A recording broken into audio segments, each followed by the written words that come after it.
அனைவருக்கும் வணக்கம். பாரி படிப்பகத்திலிருந்து இன்னைக்கு நாம பார்க்க போற காணொளி டிஎன் டெட் தமிழ் பாடத்துல இருந்து பேப்பர் 1, பேப்பர் 2 இந்த இரண்டுக்குமான தமிழ் வினாவிடைகள். முந்தைய ஆண்டுகள்ல கேட்கப்பட்ட வினாவிடைகள் அது எந்த பாடப்புத்தகத்திலிருந்து கேட்கப்பட்டிருக்கிறது அப்படிங்கிற ஒரு டீட்டெயில்ஸ் பார்க்க போறோம். 25 வினாக்கள் பார்க்க போறோம். முதல் கேள்வி வினாயன் 1. சங்கோடு தாரை காலம் தழங்குழி முழங்க பேரி வெங்குரல் பம்பை கண்டை வியன்துடி திமிலை தட்டி இத்தொடர் இடம்பெற்ற நூல் எது அப்படின்னு கேட்டிருக்காங்க. சங்கோடு தாரை தாளம் தழங்குழி முழங்க பேரி வெங்குரல் பம்பை கண்டை வியன்துடி திமிலை தட்டி இத்தொடர் இடம்பெற்ற நூல் பெரிய புராணமா, திருப்பாவையா, புறநானூறா, நாச்சியார் திருமொழியா? ஸோ இந்த கேள்வி எங்க இடம்பெற்றிருக்கு அப்படின்னு பாத்தீங்கன்னா 8ஆம் வகுப்பு தமிழ் பாடத்துல தமிழர் இசைக்கருவிகள் அப்படின்னு ஒரு பாடம் இருக்கு இயல் 5ல. 8ஆம் வகுப்பு தமிழ்ல இயல் 5ல தமிழர் இசைக்கருவிகள் அப்படின்னு ஒரு பாடம் இருக்கு. அதுல பாத்தீங்கன்னாக்கா கொடுத்துருக்காங்க. இங்க பாருங்க, இதுதான் அது. சங்கோடு தாரை காலம் தழங்குழி முழங்க பேரி வெங்குரல் பம்பை கண்டை வியன்துடி திமிலை தட்டி அப்படின்னு பெரிய புராணம் சொல்லுது. இந்த திமிலை என்கிற இந்த தோல் கருவியை பற்றின ஒரு பாடலை பெரிய புராணம் குறிப்பிடுகிறது. இதைத்தான் இங்க கேள்வியா கேட்டிருக்காங்க. சோ விடை பெரிய புராணம். எதுக்காக உங்களுக்கு இவ்வளவு டீடைல்ஸ் கொடுக்குறோம் அப்படின்னா, நீங்க இப்ப படிக்கிறவங்க எப்படி படிக்கணும் அப்படிங்கறத புத்தகத்தை கண்டிப்பா பேப்பர் 1, பேப்பர் 2 பொறுத்தவரை 4th to 12th படிச்சீங்கன்னா, பேப்பர் 1க்கு வந்து 4th to 12th 10 வரையும் பார்க்கணும், 12th வரையும் கூட பார்க்கணும். பேப்பர் 2 பொறுத்தவரை கண்டிப்பா நீங்க 6th to 12th வரையும் பார்க்கணும். வினாயன் 2. மூன்றாம் வேற்றுமை எந்த பொருள்களில் வரும்? மூன்றாம் வேற்றுமை எந்த பொருள்களில் வரும் அப்படின்னு கேள்வி கேட்டேன். கொடை பகை நட்பு, கருவி கருத்தா உடன் நிகழ்ச்சி, ஆக்கல் அழித்தல் அடைதல், நீக்கல் ஒப்பு எல்லை. சோ இது வந்து ஸ்கூல் புக்ல எங்க இருக்கு அப்படின்னு பார்க்கலாம். அதே 8th ஸ்டாண்டர்ட்ல, ஸோ 8ஆம் வகுப்புல அதே 8th ஸ்டாண்டர்ட்ல பாத்தீங்கன்னாக்கா வேற்றுமை அப்படிங்கிற ஒரு இயல் இருக்கு. வேற்றுமை அப்படிங்கிற ஒரு பாடம் இருக்கு இயல் 4ல. இதெல்லாம் இந்த இதை கேட்டிருக்காங்க. என்ன கேள்வி? மூன்றாம் வேற்றுமை எந்தெந்த பொருள்களில் வரும் அப்படின்னு கேட்டிருக்காங்க. இங்க பாருங்க, மூன்றாம் வேற்றுமை கருவி கருத்தா உடன் நிகழ்ச்சி பொருளில் வரும். ஓகேவா? ஆள் ஆண் ஒடு ஒடு இது நான்கும் மூன்றாம் வேற்றுமைக்குரிய உருவுகள். இதுல ஆள் ஆண் அப்படி என்பது கருவி கருத்தா ஆகிய பொருள்களிலும், ஒடு ஓடு என்பவை உடனிகழ்ச்சி பொருள்களிலும் வரும். சோ கேள்விகள் எப்படி கேட்டிருக்காங்கன்னு பாருங்க. அது உங்களுக்கு தெரியப்படுத்தணுன்றதுக்காக இந்த மாதிரி ஒவ்வொரு இதுல இருந்து எடுத்திருக்கோம். சோ விடை ஆ, கருவி கருத்தா உடன் நிகழ்ச்சி. இதான் விடை. வினாயன் 3. தக்கையின் மீது 4 கண்கள் என்ற சிறுகதை தொகுப்பில் இந்த கதை அமைந்துள்ளது. தக்கையின் மீது 4 கண்கள் என்ற சிறுகதை தொகுப்பில் இந்த கதை அமைந்துள்ளது. என்னென்ன? வேங்கை, சாயாவனம், விசாரணை கமிஷன், பாய்ச்சல். சோ இந்த 4 கதைகள்ல எது தக்கையின் மீது 4 கண்கள் என்ற தொகுப்பில் சிறுகதை தொகுப்புல இருக்கு அப்படின்னு கேள்வி கேட்டாங்க. இது ஸ்கூல் புக்ல எங்க இருக்கு அப்படின்னா 10ஆம் வகுப்பு தமிழ் பாடத்துல. சோ 10ஆம் வகுப்பு தமிழ் பாடத்துல எங்க இருக்கு அப்படின்னா பாய்ச்சல் அப்படின்னு கந்தசாமி அவர்கள் எழுதின ஒரு சிறுகதை கொடுத்திருக்காங்க. சோ இதனுடைய கடைசியில சொல்லியிருக்காங்க பாருங்க, தக்கையின் மீது 4 கண்கள் என்ற சிறுகதை தொகுப்பில் பாய்ச்சல் என்னும் கதை இடம்பெற்றுள்ளது. 10th தமிழ்ல கொடுத்திருக்காங்க. சோ அதுதான் கேட்டிருக்காங்க. தக்கையின் மீது 4 கண்கள் என்ற சிறுகதை தொகுப்பில் இடம்பெற்றுள்ள இந்த கதை அமைந்துள்ளது அப்படின்னா பாய்ச்சல். வினாயன் 4. சமய தத்துவங்களை தர்க்கம் செய்யும் நூல் எது அப்படின்னு கேக்குறாங்க. சமய தத்துவங்களை தர்க்கம் செய்யும் நூல் எது அப்படின்னு கேக்குறாங்க. மணிமேகலையா, சிலப்பதிகாரமா, குண்டலகேசியா, நீலகேசியா? இது எங்க இருக்கு அப்படின்னா 8th தமிழ்ல 8ஆம் வகுப்பு தமிழ்ல இயல் 3ல நோயும் மருந்தும் அப்படின்னு ஒரு பாடம் இருக்கு. அதுல சொல்லியிருக்காங்க பாருங்க. நீலகேசி ஐஞ்சிறுகாப்பியங்களுள் ஒன்று. இந்நூல் சமண சமய கருத்துக்களை வாதங்களின் அடிப்படையில் விளக்குகிறது. கடவுள் வாழ்த்து நீங்களாக 10 சருக்கங்களை கொண்டது. சமய தத்துவங்களை விவாதிக்கும் தருக்க நூலான இதன் ஆசிரியர் பெயர் அறியப்படவில்லை. சோ கேள்வி என்ன? சமய தத்துவங்களை தர்க்கம் செய்யும் நூல் எது அப்படின்னு கேட்டிருக்காங்க. அப்போ சமய தத்துவங்களை தர்க்கம் செய்யும் நூல் எது? நீலகேசி. இது 8ஆம் வகுப்பு தமிழ் பாடத்துல இருக்கு. அடுத்த கேள்வி. வினா என்ன 5.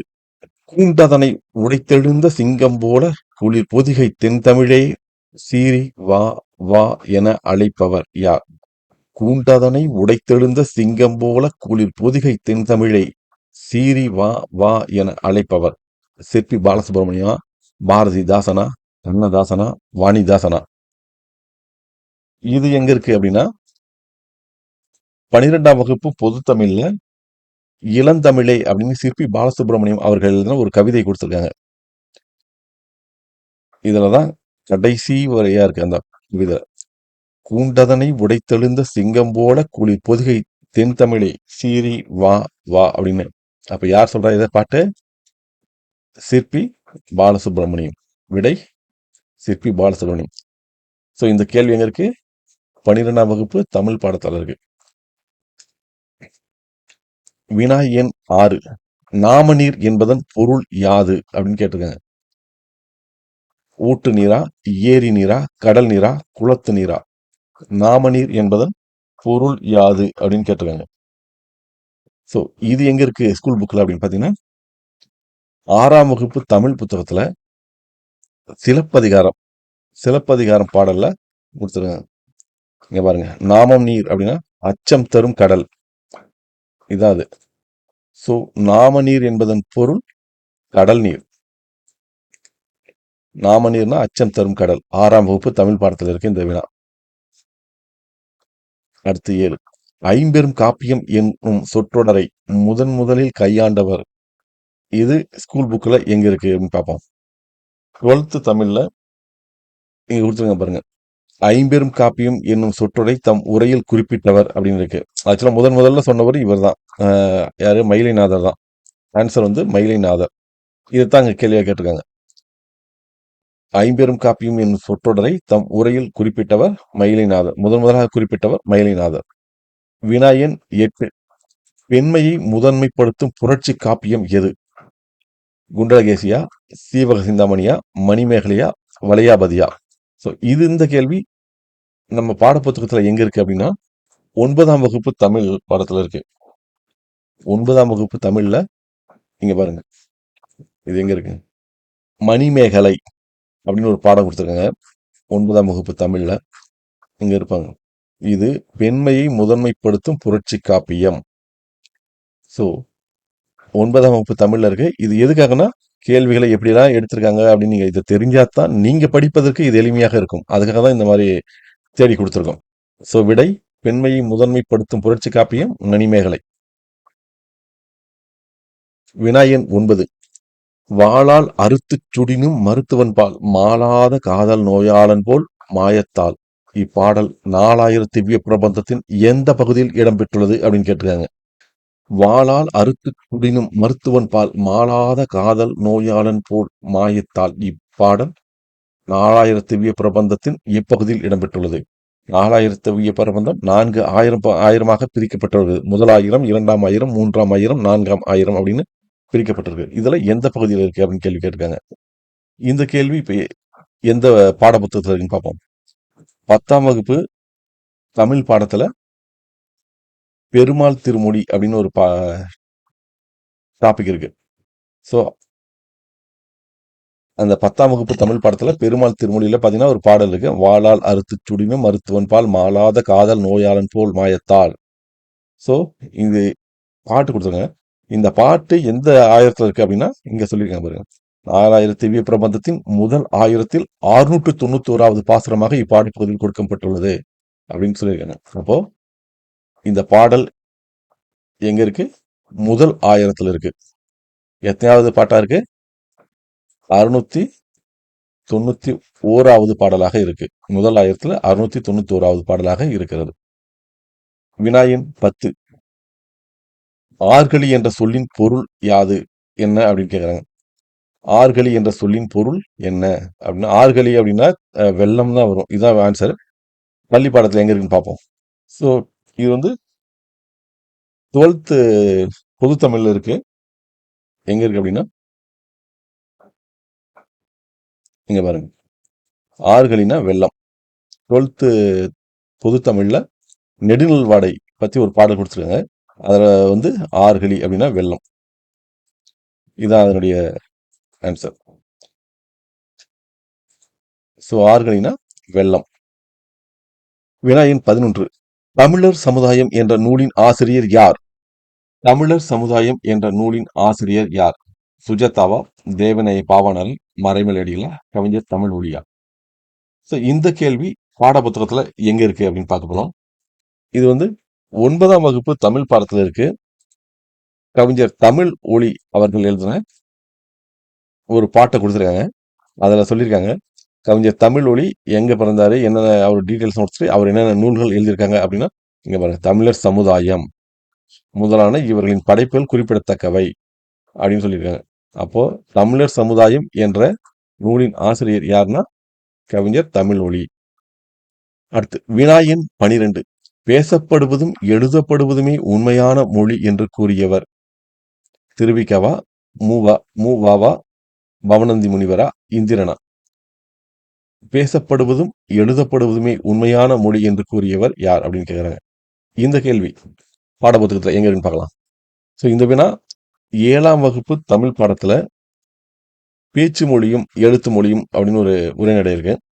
ஸோ இதுல பாத்தீங்கன்னா தெரிந்து தெளிவோம் அப்படின்னு ஒரு பாக்ஸ் போட்டு கொடுத்துருக்காங்க. அதுல இருக்கு பாருங்க, பேசப்படுவதும் கேட்கப்படுவதுமே உண்மையான மொழி, எழுதப்படுவதும் படிக்கப்படுவதும் அடுத்த நிலையில் வகித்து கருதப்படும் மொழியாகும். இவையே அன்றி வேறு வகை மொழி நிலைகளும் உண்டு. எண்ணப்படுவதும் நினைக்கப்படுவது கனவு காணப்படுவது ஆகியவையும் மொழியே ஆகும் அப்படின்னு சொன்னவர் யாரு? வரதராசனார். ஸோ இதை தான் இங்க ஷார்ட்டா மூவா அப்படின்னு கொடுத்துருக்காங்க. வினா எண் 13. கோபல்ல கிராமம் என்ற நாவல் சாகித்ய அகாடமி விருது பெற்ற ஆண்டு. கோபல்ல கிராமம் என்ற நாவல் சாகித்ய அகாடமி விருது பெற்ற ஆண்டு எதுன்னு கேட்டிருக்காங்க. விடை வந்து 1991. இது நம்ம பள்ளி பாடப்புத்தகத்துல எங்க இருக்கு அப்படின்னு பாத்தீங்கன்னா 10ஆம் வகுப்பு தமிழ்ல இருக்கு.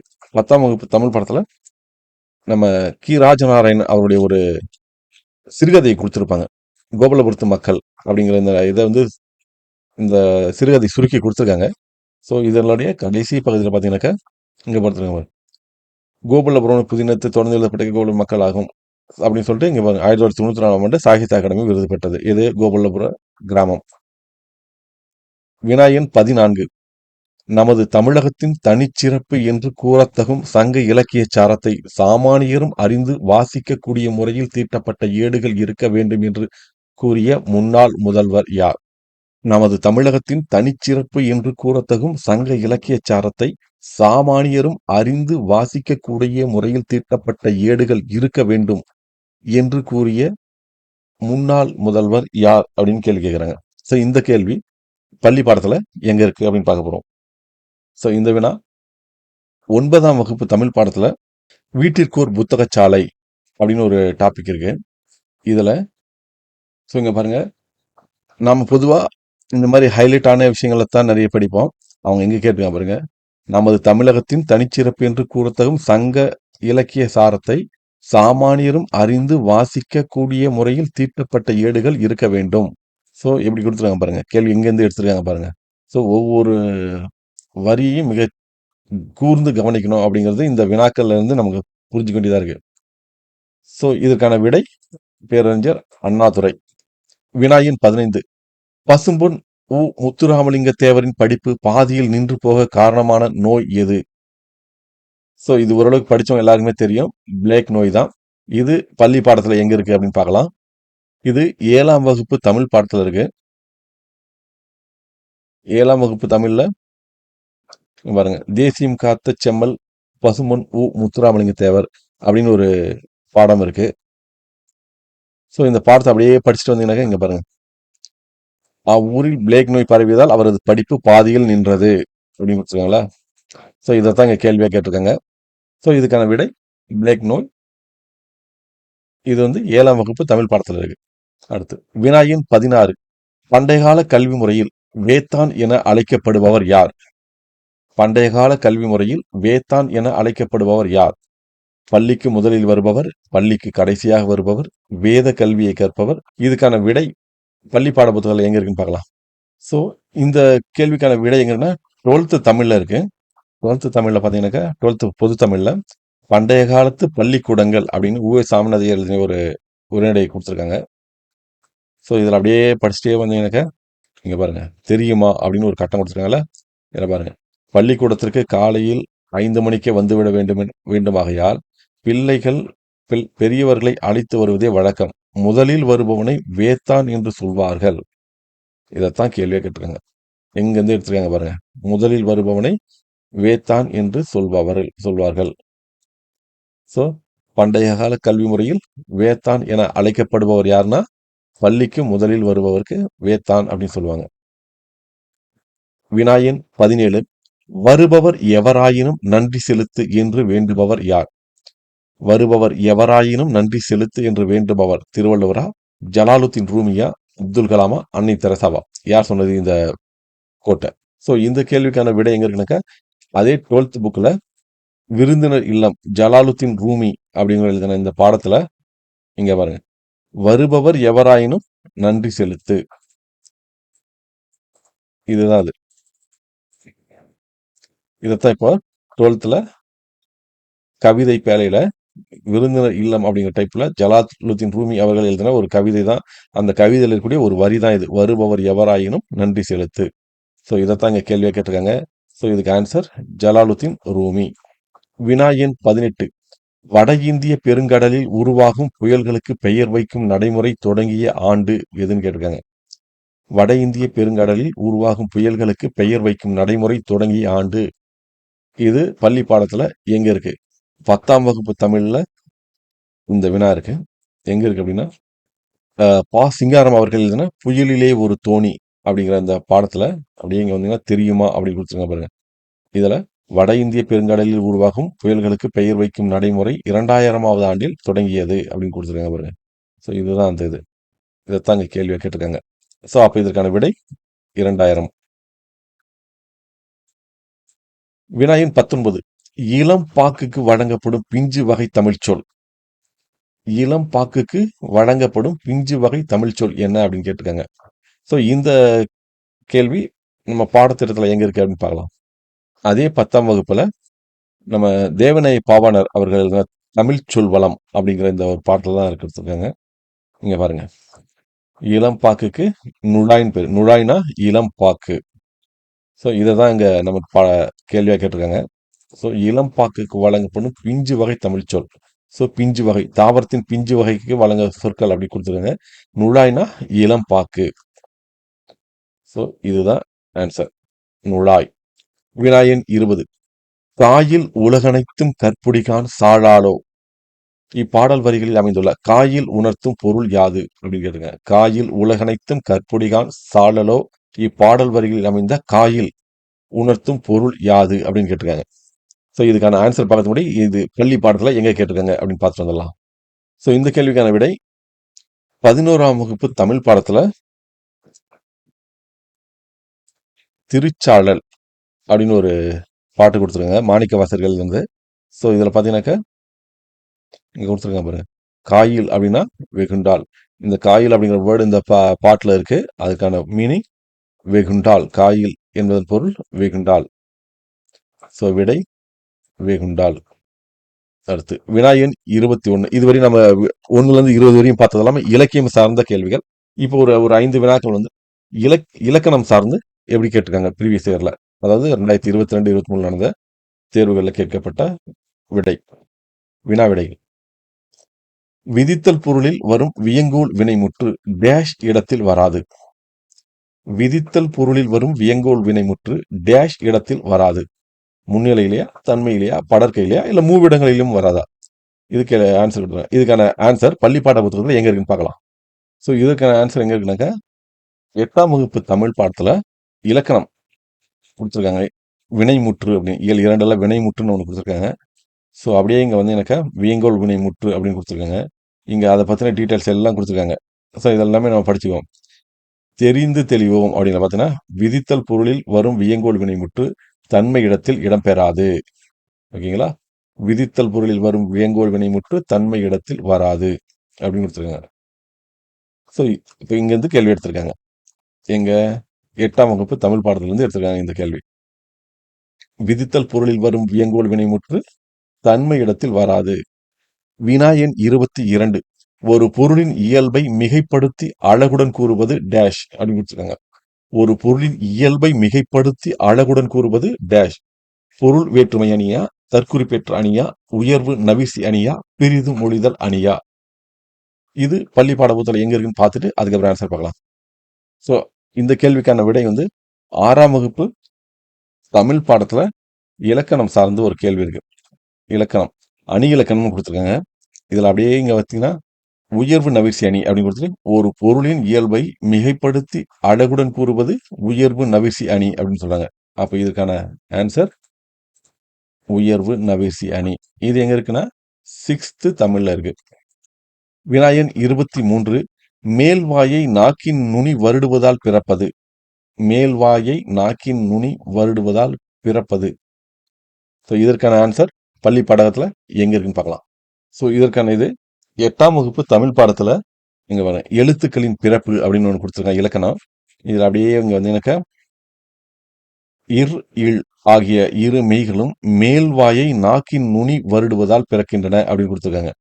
ஸோ எல்லா ஆன்சருமே இக்கு இங்க அதாவது மெய்யெழுத்துக்கள் எல்லாமே எங்க பிறக்குது அப்படின்னு சொல்லி ஒரு பெரிய பட்டியல் கொடுத்துருக்காங்க. அதுல பாத்தீங்கன்னா இர் இல் ஆகிய இருமைகளும் மேல்வாயை நாக்கின் நுனி வருடுவதால் பிறக்கிறது அப்படின்னு சொல்லிருக்காங்க. ஸோ நமக்கான ஆன்சர் மேல்வாயை நாக்கின் நுனி வருடுவதால் பிறப்பது இரும் இல்லும். ஓகே. வினாயன் 24. இட்லிப்பூ எனப்படும் சங்கப்பூ எது அப்படின்னு கேட்டிருக்காங்க. இட்லிப்பூ எனப்படும் சங்கப்பூ கரந்தையா, வெட்சியா, காஞ்சியா, வஞ்சியா? இதுக்கான ஆன்சர் எந்த பாட புத்தகத்துல இருக்குன்னு பார்த்துட்டு வந்துருவோம். இதுக்கான ஆன்சர் 10ஆம் வகுப்பு தமிழ் பாடத்துல இருக்கு. புறப்பொருள் பத்திய ஒரு புறப்பொருள் இலக்கணம் அப்படின்னு ஒரு இது கொடுத்துருக்காங்க. ஸோ இங்க ஃபர்ஸ்டே பாத்தீங்கன்னாக்கா அழகு செடியாக வீட்டு தோட்டங்களிலும் பூக்களிலும் வளர்க்கப்படுகிற பூங்காக்களிலும் வளர்க்கப்படுகிற சிவந்த நிறமுடைய வெற்றிப்பூ இட்லி பூ என்று அழைக்கப்படுகிறது. ஸோ இட்லி பூ என்று அழைக்கப்படும் சங்கப்பூ எதுனா ஆன்சர் வெட்சி. வினாயன் 25. அகிர்புகை இலக்கண குறிப்பு தருக அப்படின்னு கேட்கிறாங்க. அகிர்புகை இலக்கண குறிப்பு 2ஆம் வேற்றுமை தொகையா, பண்பு தொகையா, 6ஆம் வேற்றுமை தொகையா, வினை தொகையா? இது நம்ம பள்ளி பாடத்துல எங்க இருக்குன்னு பார்த்துட்டு வந்துருவோம். ஸோ இந்த கேள்விக்கான வினா 11th தமிழ் பாடத்துல இருக்கு. 11th தமிழ் பாடத்துல ஸோ இங்க பாருங்க அகிர்புகை 6ஆம் வேற்றுமை தொகைன்னு கொடுத்துருக்காங்க. அகிர்புகை 6ஆம் வேற்றுமை தொகை. ஸோ இதுக்கான ஆன்சர் 6ஆம் வேற்றுமை தொகை. ஸோ இது 25 வரைக்கும் இந்த 25 வினாக்களும் வந்து முந்தைய ஆண்டுகள்ல கேட்கப்பட்ட கேள்விகள். இன்னும் ஒரு 5 வினாக்கள் நாங்க இப்ப எடுத்திருக்கோம். பள்ளி பாடத்துல இருந்து ஒரு 5 வினாக்கள் கொஞ்சம் டீப்பா எடுத்திருக்கோம். ஸோ அது பார்த்துருவோம். இதுவரை நீங்க பார்த்த இந்த 25 வினாக்களும் முந்தைய ஆண்டுகள் கேட்கப்பட்டது. 26வது வினா. ஆடுகம் என்பது என்ன? தன்மை ஒருமை வினைமுற்றா, தன்மை பன்மை வினைமுற்றா, வினையெச்ச விகுதியா, இறந்த கால இடைநிலையா? ஆடுகம் என்பது. ஸோ இதுக்கான ஆன்சரை பள்ளி பாடத்துல எங்க இருக்குன்னு பார்த்துருவோம். ஸோ 11th தமிழ்ல இங்க பாருங்க ஆடுகம் என்பது தன்மை பன்மை வினைமுற்று. 11th தமிழ்ல பாத்தீங்கன்னாக்கா 500 பாடல்ல இந்த அடி வருது ஆடுகம் என்பது. ஸோ இங்க பாருங்க பேரமர் கன்னி ஆடுகம் விரைந்தே அப்படின்னு கொடுத்துருக்காங்க. ஸோ இங்க ஆடுகம் என்பதன் பொருள் என்ன அப்படின்னா தன்மை பன்மை வினைமுற்றுன்னு கொடுத்துருக்காங்க. இதான் நாங்க எடுத்திருக்கோம். ஆடுகம் என்பது தன்மை பன்மை வினைமுற்று. வினாயன் 27. டேஷில் தான் உணர்வும் பொருளும் பொதிந்து கிடக்கின்றன. சொல்லா, பொருளா, தொடரா, வடிவமா? ஸோ இதுக்கான ஆன்சர் பள்ளி பாட புத்தகத்துல எங்க இருக்கு அப்படின்னு பார்த்து வந்துருவோம். இதுக்கான விடை எங்க இருக்குனாக்க 12th தமிழ்ல இருக்கு. 12th தமிழ்ல இங்க பாருங்க தமிழ் மொழியின் நடை அழகியல் தீசு நடராசன் அவர்கள் எழுதின தமிழ் மொழியின் நடை அழகியல் அப்படிங்கிற இந்த பாடத்துல பாத்தீங்கன்னா விடைக்கல் வந்தீங்கன்னா இங்க இருக்கு பாருங்க சொல்வளம் அப்படிங்கிற சொல்லில்தான் உணர்வும் பொருளும் பொதிந்து கிடக்கின்றன. ஸோ இதைத்தான் இங்க வினாவா கொடுத்துருக்கோம். டேஷில் தான் உணர்வும் பொருளும் பொதிந்து கிடக்கின்றன. இதுல சொல்லல. அடுத்து வினாயன் 28. நெஞ்சம் இளகி விரிவெய்த அறிவிலை சுடர் ஏறுகிறது என்றவர் யார்? நெஞ்சம் இளகி விரிவெய்த அறிவிலை சுடர் ஏறுகிறது என்றவர் பாரதியாரா, பாரதிதாசனா, கண்ணதாசனா, வாணிதாசனா? So இதற்கான ஆன்சர் பள்ளி பாடப்புத்தகத்துல எங்க இருக்குன்னு பார்த்து வந்துருவோம். ஸோ அதே 12th தமிழ்ல பார்த்தீங்கன்னாக்கா, அ "தம்பி நெல்லையப்பருக்கு" அப்படின்னு சொல்லி பாரதியார் எழுதின ஒரு கடிதம் குடுத்துருக்காங்க. ஸோ இதுல அப்படி பார்த்தீங்கன்னாக்கா, முன்னாடியே பாருங்க. "நெஞ்சம் இளகி விரிவெய்த விரிவெய்த அறிவிலை சுடர் ஏறுகிறது" அப்படின்னு இருக்கு. ஸோ இதத்தான் இங்க நாங்க கேள்வியா குடுத்துருக்கோம். இதற்கான ஆன்சர் பாரதியார். "நெஞ்சம் இளகி விரிவெய்த விரிவெய்த அறிவிலை சுடர் ஏறுகிறது" என்றவர் பாரதியார். அடுத்து வினா எண் 29. நிலைமொழிச் சொல்லின் இறுதி எழுத்தாக மகரமை வரும்போது அச்சொல் டேஷ் நிலையில் புணரும். 2, 3, 4, 5. நிலைமொழிச் சொல்லின் இறுதி எழுத்தாக மகரமை வரும்போது அச்சொல் டேஷ் நிலையில் புணரும். 2 நிலைகளா, 3 நிலைகளா, 4 நிலைகளா, 5 நிலைகளா? இது பள்ளி பாடத்துல எங்க இருக்குன்னு பார்த்து வந்துருவோம். ஸோ இது பார்த்தீங்கன்னா 11th தமிழ்ல பார்த்தீங்கன்னாக்கா, உணர்ச்சி விதிகள் அப்படின்னு ஒரு டாபிக் குடுத்துருக்காங்க, இலக்கணம். ஸோ அதுல அப்படியே இங்க வந்தீங்கன்னாக்கா, மகர புணர்ச்சியை கொடுத்துருக்காங்களா? இதுல நிலைமொழிச் சொல்லின் இறுதி எழுத்தாக மகரமை வரும்போது அச்சொல் 3 நிலைகளில் புணரும். ஸோ இதைத்தான் இங்க ஆன்சரா கேள்வியா கேட்டிருக்கோம். நிலைமொழிச் சொல்லின் இறுதி எழுத்தாக மகரமை வரும்போது அச்சொல் டேஷ் நிலையில் புணரும் 3. அடுத்து வினா எண் 30. யாணர் என்பதன் பொருள் யாது அப்படின்னு கேட்டிருக்காங்க. யாணர் என்பதன் பொருள் யாது? இதற்கு ஆன்சர் என்னன்னு பார்த்துருவோமா? பள்ளி பாடப்புத்தகத்துல எங்க இருக்குன்னு பார்த்துருவோம். ஸோ இதுக்கான ஆன்சர் வந்து 8ஆம் வகுப்பு தமிழ் பாடத்துல இருக்கு. "வளம் பெருகுக" அப்படின்னு ஒரு கவிதை கொடுத்துருக்காங்க. கவிதை இதுல பார்த்தீங்கன்னாக்கா, யாணர் என்பதன் பொருள் புது வருவாய். ஸோ ஆன்சர் புது வருவாய். ஸோ பாதிப்படி பக்கத்துல நாங்க டெட்டுக்கு தமிழ் தாள் 1, தாள் 2க்கு தமிழ் பாடத்திற்கு மட்டும் ஒரு புத்தகம் வெளியிட்டிருக்கோம். அந்த புத்தகம் பற்றிய காணொளி ஏற்கனவே இதுக்கு முன்னாடி கொடுத்துருக்கோம். அந்த காணொளி பற்றிய அந்த காணொளியோடைய லிங்கை வந்து டிஸ்கிரிப்ஷன்ல கொடுக்குறோம். பாருங்க. உங்களுக்கு புத்தகம் தேவைப்பட்டால் பாரி படிப்பகத்தை தொடர்பு கொள்ளுங்கள். உங்களுக்கு நாங்க புத்தகத்த போஸ்ட்ல அனுப்பிச்சு வைப்போம். புத்தகத்தோட விலை வந்து ரூ. 260 வரும். இந்த புத்தகம் எப்படி இருக்குனாக்கா, 2022, 23 நடந்த பேப்பர் 1, பேப்பர் 2 உடைய தமிழ் வினாக்கள் கிட்டத்தட்ட ஒரு 1000 வினாக்கள் இருக்கு. அந்த 1000 வினாக்கள் இருக்கும். அதற்கு பிறகு 6ஆம் வகுப்பிலிருந்து 12ஆம் வகுப்பு வரையும் லைன் பை லைனா படிச்சு நாங்க எடுத்த வினா விடைகளை ஒன் வேர்டா கொடுத்துருக்கோம். ஸோ அதை பத்தின டீடைல்ஸ் எல்லாமே இதுக்கு முந்தைய காணொலியில் கொடுத்துருக்கோம். அந்த லிங்க் கீழே கொடுக்குறோம். தேவைப்படுபவர்கள் பாரி படிப்பகத்தை தொடர்பு கொள்ளும். நன்றி, வணக்கம்.